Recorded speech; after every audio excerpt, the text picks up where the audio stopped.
Detention. Joel hated detention. Detention and Mr. Briers and his classmates.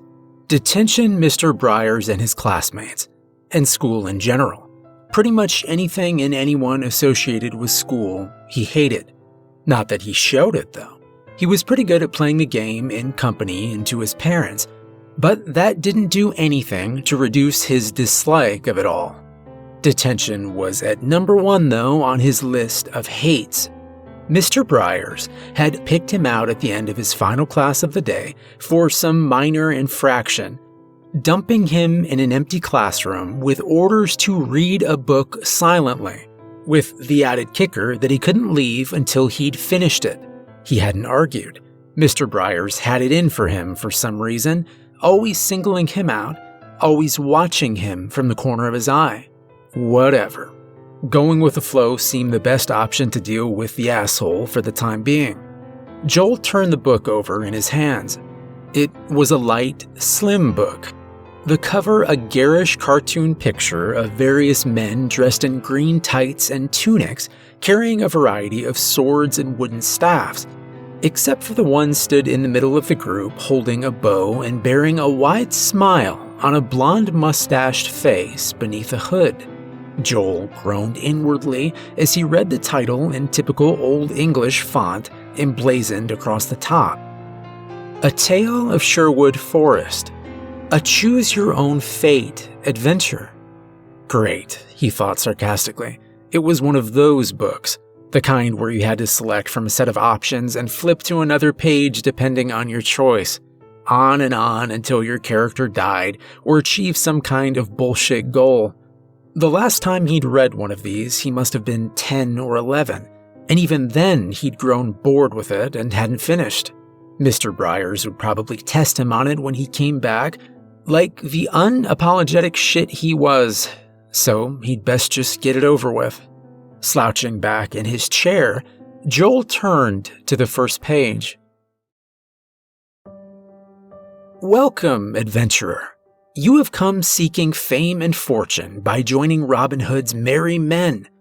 Tarry not in the woods, though. Hold fast to your decisions, and you shall find the goal you seek. Joel snorted derisively before continuing on to the first section. 1. Sunlight pierces the canopy of trees high above you, sending shafts of light through the sky of leaves to illuminate your path. You entered Sherwood Forest but a short time ago, and already it is as if the woods have swallowed you whole. You have on you your trusty sword, 3 days' worth of provisions, flint and tinder, plus a warm cloak, which seems a burden on such a fine summer's day.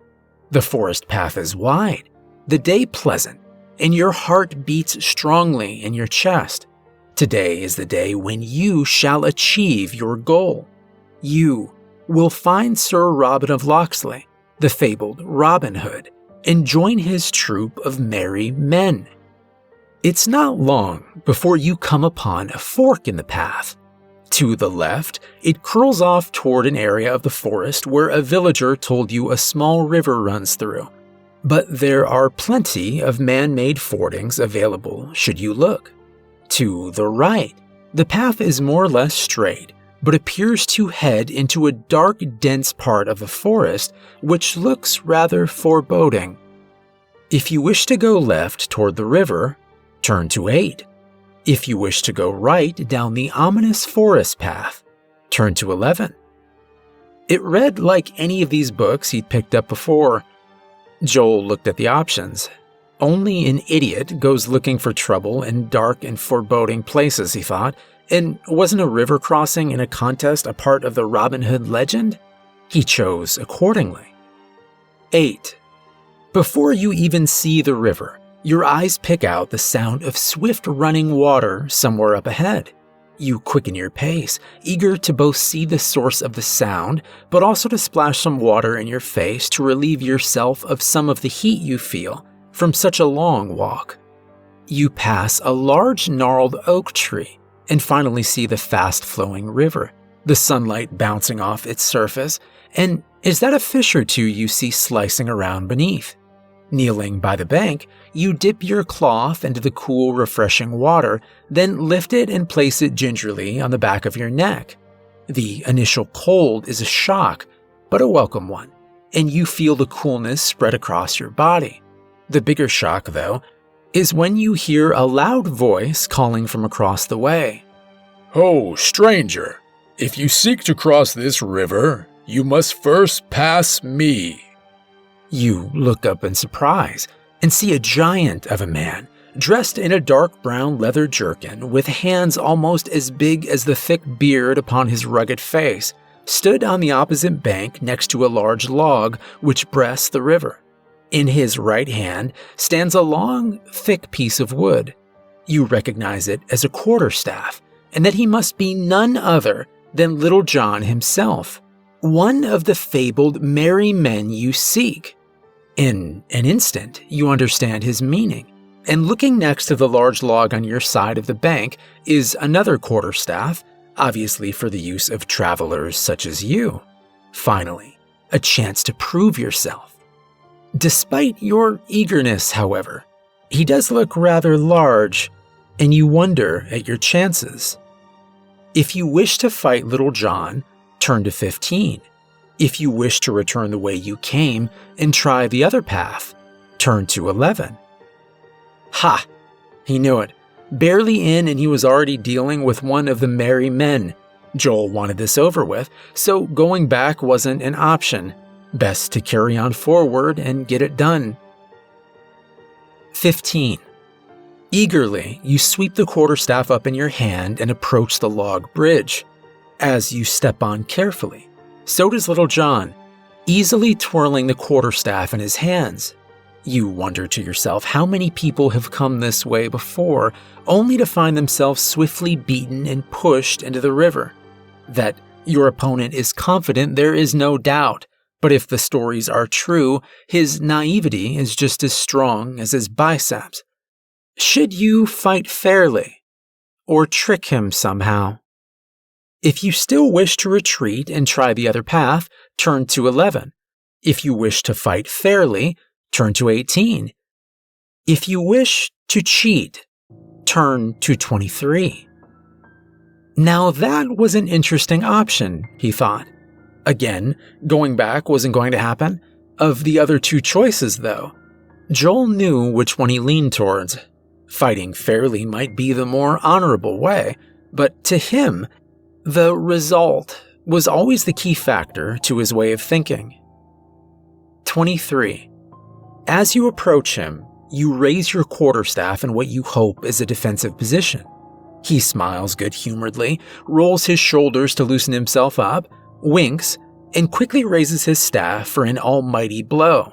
As his staff reaches its peak, you pretend to look past him and shout, "Bear!" His head whips round to check, instantly forgetting about you.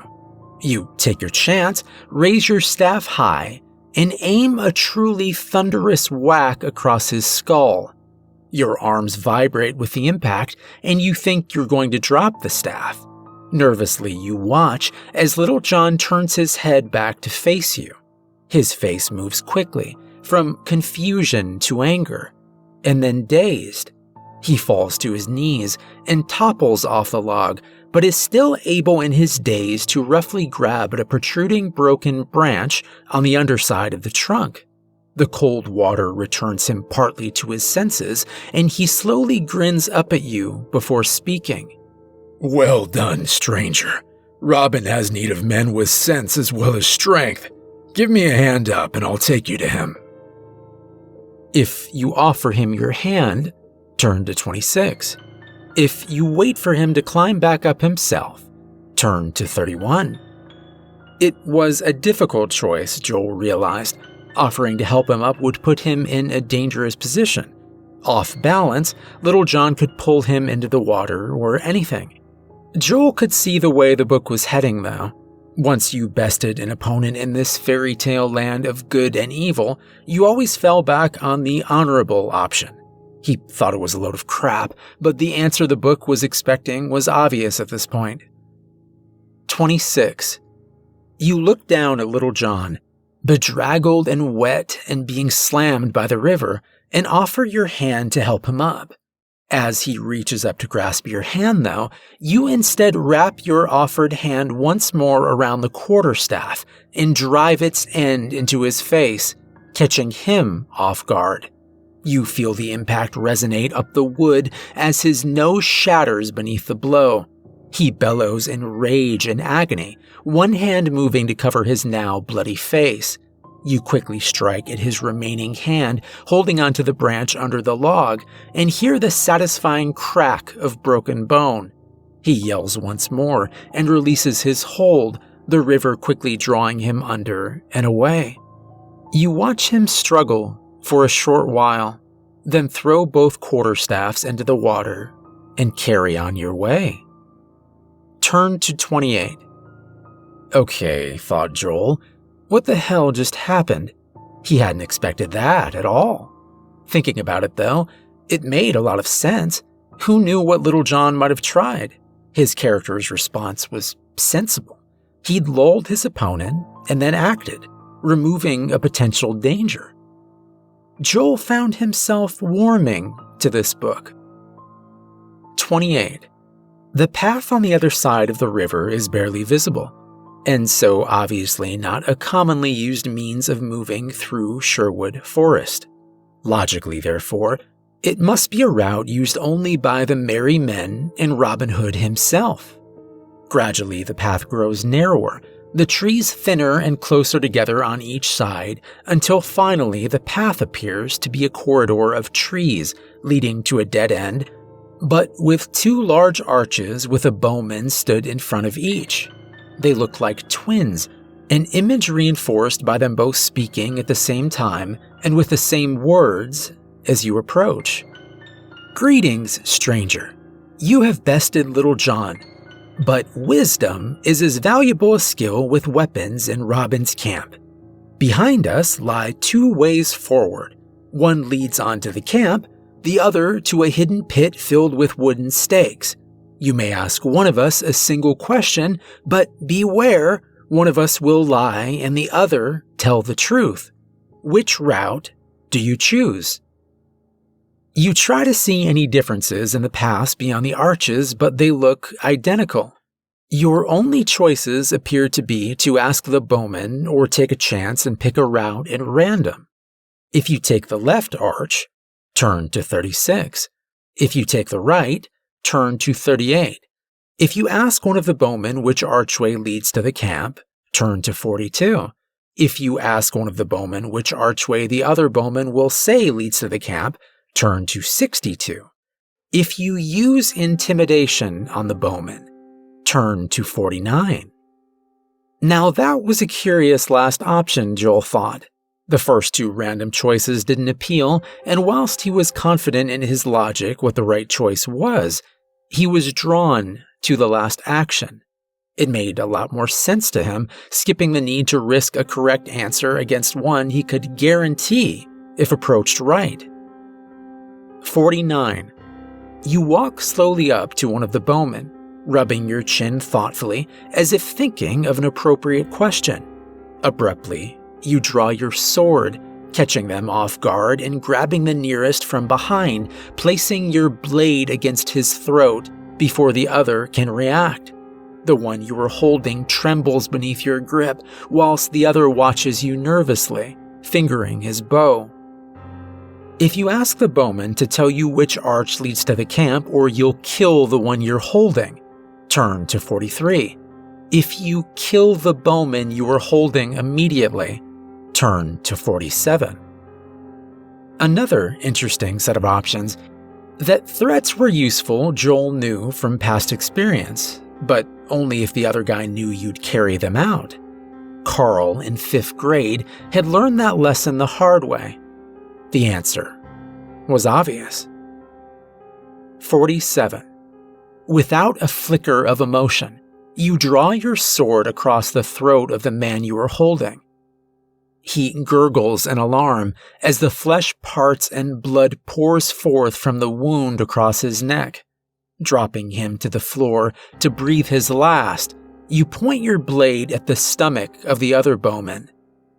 If you ask the remaining bowmen to tell you now which arch leads to the camp, turn to 56. If you force the bowman to go ahead of you by sword point through one of the arches, turn to 53. Both choices would work, Joel thought casually, but one of them obviously added an element of insurance to his character's survival. 53. Prodding the remaining bowman with the point of your now bloody sword, you state coldly that what happened to his friend can quite easily happen to him, and that he will now lead you through the correct archway to the camp. Reluctantly, he moves toward the right arch. If you follow the remaining bowman through the arch, turn to 68. If you first run the remaining bowman through with your sword, killing him, turn to 65. Joel was caught at this one. It wasn't as obvious an answer as the last. Keeping the remaining bowman alive added an element of risk if he tried to escape, but then how far did the man's loyalty to Robin Hood and his cause go? Was it so far that he'd even pick the wrong archway, even if it meant risking his own life? Despite the risks, having the captive bowman along gave Joel more options, he realized. 68. The bowman has been stumbling ahead of you forlornly at sword point for a few minutes when you notice his furtive glances back and the slowing of his pace. Prepared, you wait until he makes his move. 10 steps later, he spins and makes a grab for your sword. You efficiently stab him through the stomach, then kick his shuddering body off your blade. As he falls backwards, the earth ahead of you gives way, and his body falls into the trap you had previously been warned about. Skirting the edge, you look down to see his bloody and broken form pierced upon multiple sharpened stakes, one piercing his cheek and exiting his mouth and giving him a permanently shocked expression. Content, he is dead. You make your way back along the path to the 2 arches. You take some time to dig a shallow grave a little way from the arches and bury the bowman you killed earlier, covering the mound with additional loose leaves and sticks. Once happy with your work, you turn and take the left archway. Turn to 22. He'd known he was right to keep him alive. Additional resources were a useful buffer between himself and unpleasant situations, like the friends he'd cultivated at school. As long as they could be controlled or manipulated, they were handy to have around. Those that weren't could be discarded easily enough later on should the need arise. 22. You've been walking along the path for a while now, and decide to take a rest and eat some of your food. Looking around, you find a suitable tree stump and sit down, digging out from your bag half a loaf and a wedge of strong cheese wrapped in linen. You take a large bite of each and wash them down with some water from the skin hanging from your belt. Whilst you are eating, you pull out the letter that lay beside the bread in your bag. Opening it, you read once more the instructions given to you yesterday. Hail and well met. You have come recommended by Prince John himself as a person who can produce results. Most in these parts have heard of the bandit in the woods, the one who calls himself Robin Hood. He calls himself a champion of the people, but in truth, he is nothing more than a common criminal. However, his propaganda amongst the unwashed and uneducated masses has proven impossible to overcome. No one is willing to come forward and provide information on his whereabouts. Therefore, I need you to enter Sherwood Forest and infiltrate his camp. He has broken the rule of law, as have his followers, and they must be treated accordingly. Robin Hood must be executed, and evidence brought back to me of his demise. Deal with the others as you see fit. Succeed, and the rewards will be great. Fail, and they will most likely kill you. Good fortune, the Sheriff of Nottingham. You fold the message back up and ponder what you should do with it whilst you enjoy the remainder of your meal. If found on you, The merry men will treat you harshly. By the same token, it would be useful as evidence of your true siding should you encounter any of the sheriff's men. You also realize, if used correctly, it could be planted as evidence against another within the camp, thus sowing division and discord. If you burn the letter, turn to 78. If you keep the letter, turn to 103. Suddenly, a lot more things made sense to Joel. Sure, the character in the book wanted to join the merry men, but his motives had never been fully spelt out before. The fact he actually worked for the sheriff of Nottingham appealed to Joel. It was far more interesting to be a manipulative spy than a two-dimensional woodland terrorist. He also liked the idea of keeping the letter. It would be a risk for his character, but he was guessing an option would come up later to plant it in the camp, or Little John might make another appearance, and if he still had the letter in his possession, one of the options given might be to plant it on Little John himself as a means of discrediting him and any accusations he might make against Joel. 103. You carefully place the folded letter back in your bag, stretch your weary muscles, and continue down the path. Gradually, your nose begins to pick out the smells of roasting pig, and your ears the faint crackle of a campfire and the bustle of people. The path you're on twists sharply ahead, and as you follow it round, you suddenly find yourself facing a reasonably sized encampment. Makeshift huts and canopies of thick hide stretch between a rough circle of trees surrounding a large campfire, a boar roasting on the spit above it.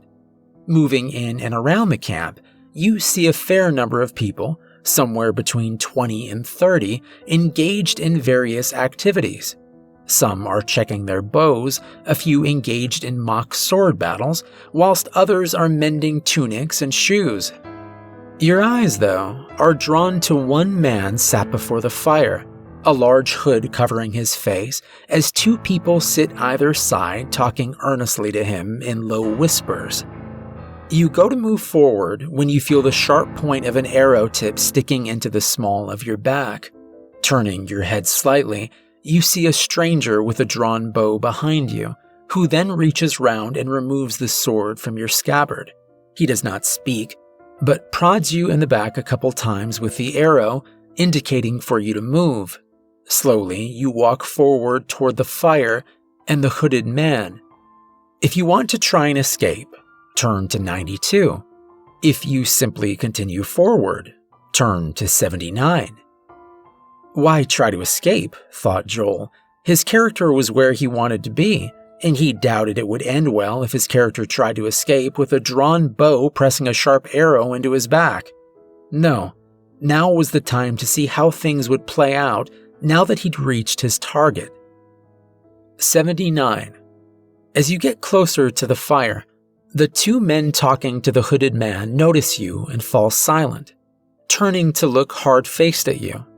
The hooded man reaches up slowly and pulls his hood back, turning to face you. His golden hair and mustache would have been enough identification, but the sardonic grin and twinkle in his eyes introduces him far better than any spoken word. The Earl of Locksley, Robin Hood himself. He waves back the man behind you, appraising you for a moment in silence, and then offers his hand. You reach forward and shake it, and he laughs heartily, slapping you on the shoulder. Welcome, friend. To get this far, you must have bested Little John and the twins. This shows you have both strength of character and wisdom, both qualities I look for in my merry men. As you see, we don't live comfortably, but we live well enough. The forest provides whilst we work to topple the sheriff, and behind him, Prince John. Now, as well as robbing the rich, there are other roles in the camp which need to be done. You have the look of a smithy or a cook to me. Which do you fancy? If you choose to work with a blacksmith, turn to 6. If you choose to work with a cook, turn to 112. Sure, thought Joel, Blacksmithing offered easy access to weapons and the opportunity to thin the herd of Robin's lackeys with them, but it would be a slow process, he guessed, and would place his character under growing suspicion the more bodies that turned up. No, if his character was to succeed, a quiet, unassuming role in camp would be the ideal place to start. 112. Excellent. Come with me to meet our resident cook. Oh, Friar Tuck, you were complaining just this morning about needing help, and see if I haven't answered your lament already.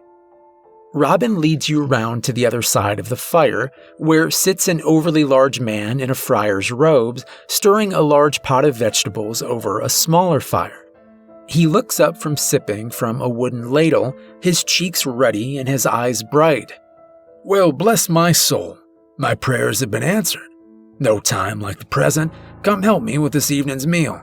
Go gather some herbs from the stew I'm preparing to go alongside the meat. He points vaguely off to the side, returning his attention to the pot. You look over to where he pointed, noticing a small herb garden he must be cultivating. Grabbing a clay bowl nearby, you walk over and start picking handfuls of herb leaves. As you do so, though, you notice in the undergrowth nearby a wild plant growing whose leaves you know to be deadly if consumed in even the smallest quantity. If you return with just the herb leaves, turn to 130. If you return with leaves from both the herb and poisonous plant, turn to 109. Yes, this is good, thought Joel. A subtle attack that could incapacitate some, if not all, the merry men at once. It was ideal. He'd done something similar with his stepfather, crushing sleeping tablets into his drink before he'd driven to work one morning. And that had gone quite well. 109. You walk back over casually, being careful to keep the clay bowl hidden by your body, to avoid the friar's eyes noticing the difference in leaves. You quickly grind the leaves down until they are the same unidentifiable shreds. You pass the mortar to the friar, and he favors you with a pleasant smile of thanks, before pouring the contents into his cooking pot. Turn to 72. This should be interesting, thought Joel, eagerly turning the pages now. 72. To your delight, the entire camp partakes of the stew prepared by the friar before attacking the roasting pig. All sat round the campfire, engaging in friendly banter and conversation in its warm orange glow. You also accept a bowl when offered, but are careful to dispose of its contents whilst pretending to eat it. It's not long before the first merry man staggers to his feet, clutching his stomach, his breath rasping from his mouth. Several of his fellows dash over to see if they can help, though you can see a few themselves stagger as they do so. The first man falls to his knees, coughing blood from grimaced lips, his eyes bulging in their sockets. He collapses prone on his side, choking weakly on the blood spilling from his mouth, then stops. Others are now complaining loudly of agonizing pains, one going so far as to stagger uncontrollably into the fire, knocking the roast pig to one side and catching himself on fire. He shrieks in agony as the flames pour up his legs and arms, melting his clothes and skin. A few short steps, and he drops to the ground. None have come to his aid, though, as the carnage continues throughout the camp. Bodies now litter the floor in various states of painful disarray following their individual death throes, gouts of blood abundant everywhere within the light of the flickering flames. You pick your way through the bodies, looking for Robin. As the only one with a hood, it doesn't take long to find him. Surprisingly, he's still breathing, though with difficulty through blood-speckled lips. He has propped himself up against a log as you walk over, his eyes displaying that he knows what has befallen him and his men. And so, my dream ends, struck down from within by a traitor." He coughs up a little more blood, but struggles to continue speaking despite the obvious pain he is in. "If any honor exists within you, please grant me this final boon. Bury me here with my loyal men and true. Do not make me a spectacle for the sheriff, I beg." A final cough rips up through his throat, spilling blood and bile down his green tunic. Robin Hood and his merry men are no more. If you honor his final request and bury him with his men, turn to 74. If you ignore his request and return with evidence to the sheriff, turn to 164. Joel barked a laugh. Well, that was surprisingly easy. He'd worried that it might have come down to some kind of stupid single combat in the end. Violence had its place as a tool, but it still had that element of unpredictability. Far better to plan and strike when least expected, if at all possible. So, what to do with Robin Hood's body? Much like his stepfather's, when he'd idly viewed it lying in state, a corpse was just a corpse. A bag of meat and bones with no rights to farther affect the living with its demands. The only function it had now was if its demise could be of benefit to those still alive. 164. Rolling Robin Hood's body over with your foot, you examine his eyes for any farther sign of life, then drag it over a nearby tree stump. After some effort, you prop his body in place, his neck and head now resting on its flat top. You grab a large axe from the blacksmith's hut, rest the blade gently against his neck for aiming, then raise it high above your head and bring it swiftly down. The blade easily cleaves through, blood spurting from the gaping wound as his head rolls down next to the stump. With effort, you rip the hood from his now decapitated body, slumped down against the tree, and wrap his head within it. That done, you take one last look around the camp for any survivors, then pick one of the huts to sleep in till morning. You awake refreshed, and upon exiting the hut are once more greeted by the cold corpses of the now unmerry men surrounding what remains of the spent campfire. Flies are already buzzing around them, and the stench of death will soon become unbearable. A quick search later, you have gathered enough food and water for the return journey to Nottingham. If you take the path you used to enter the camp back to Nottingham, turn to 128. If you decide to go deeper into the forest, turn to 58. Again, another no-brainer. The job was done as far as Joel was concerned, and once your goals are achieved, that was an end of it. No reason to go looking for trouble. 128. The sheriff is ecstatic at your return and the evidence you bring, throwing a large banquet in your honor and showering you with gold.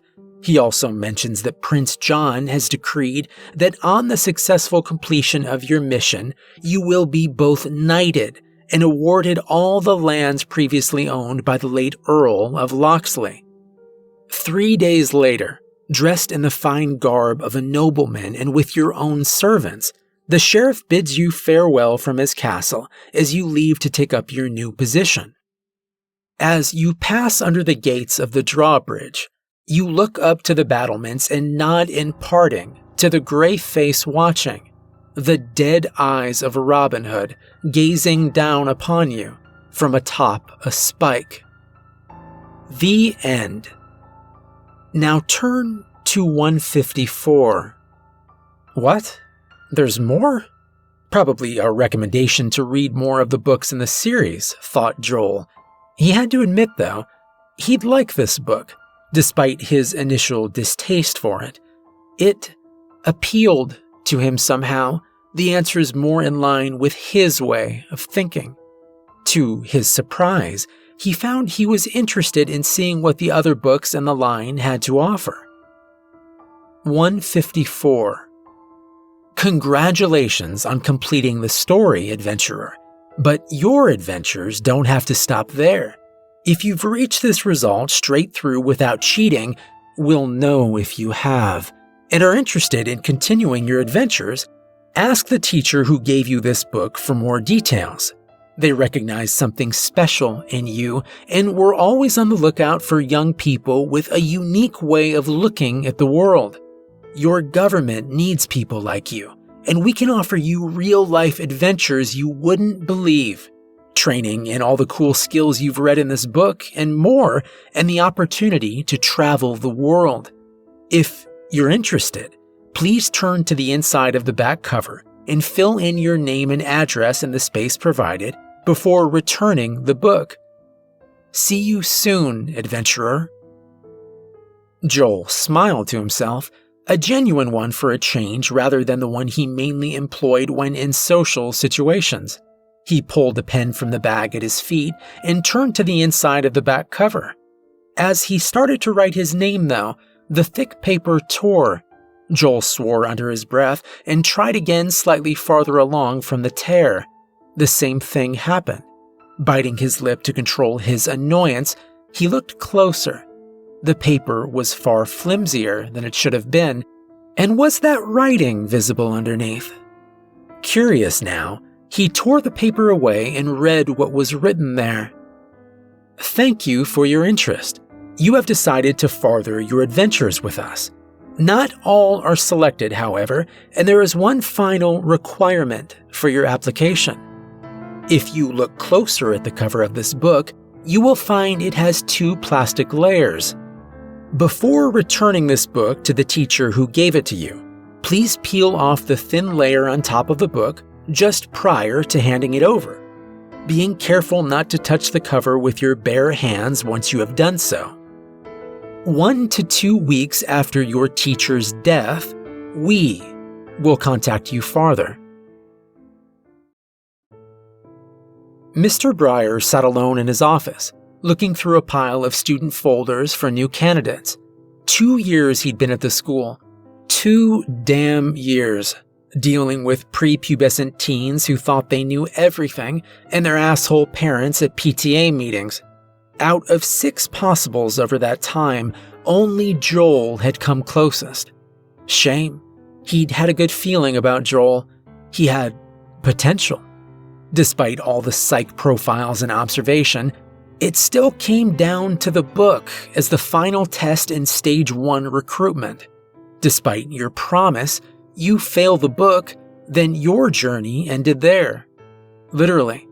One advantage of the psychology of the kids the agency were trying to recruit, if they failed the test, they were also the most likely candidates for teenage suicide, so closing the loop was easy.